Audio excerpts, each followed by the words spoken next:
Johnson County, Wyandotte County, and across the country.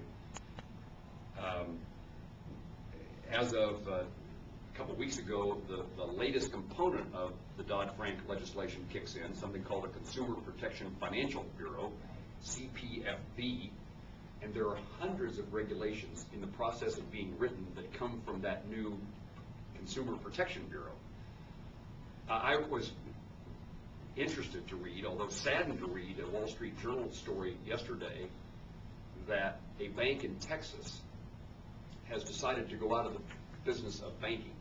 It's a state-chartered bank, regulated by the FDIC, and their conclusion was that the mission of their bank cannot be met because the regulators won't allow them to do what they need to do. They are a Tier 1 capital bank, which means they have adequate capital, so not a bank that's in trouble. They're making money. But the complaint of the regulators is that 90% of their loan portfolio, their loans are to small business. And that's too risky. They need to reduce that to 40%. So quit making loans to small business.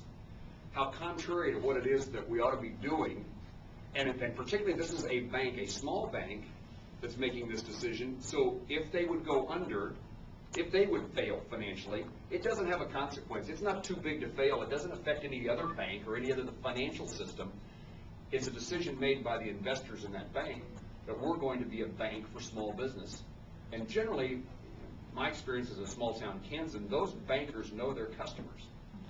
You as a realtor will find this, maybe you found it true in your profession.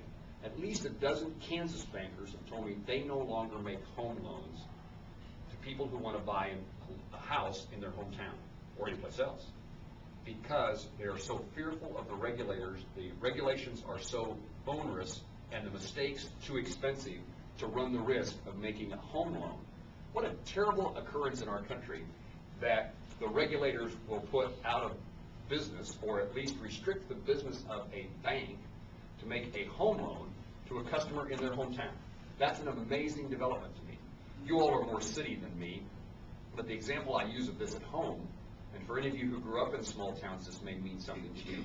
Each one of the towns that where I live, and most of the towns that I represented, certainly as a congressman, used to have a meat locker, a meat processing plant, a locker plant.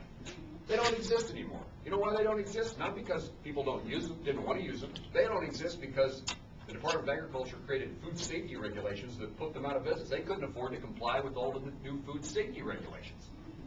I'm fearful that that's exactly what's happening to small banks, community banks, that you can no longer. In fact, I was in Wichita, and one of the chain banks there told me for the first time in our bank's history, small town banks are calling us to see can we buy them, because they no longer can afford the regulations. They've got to spread the cost of regulations among more deposits, more loans, the small, and then we complain that everything got bigger and there's no competition.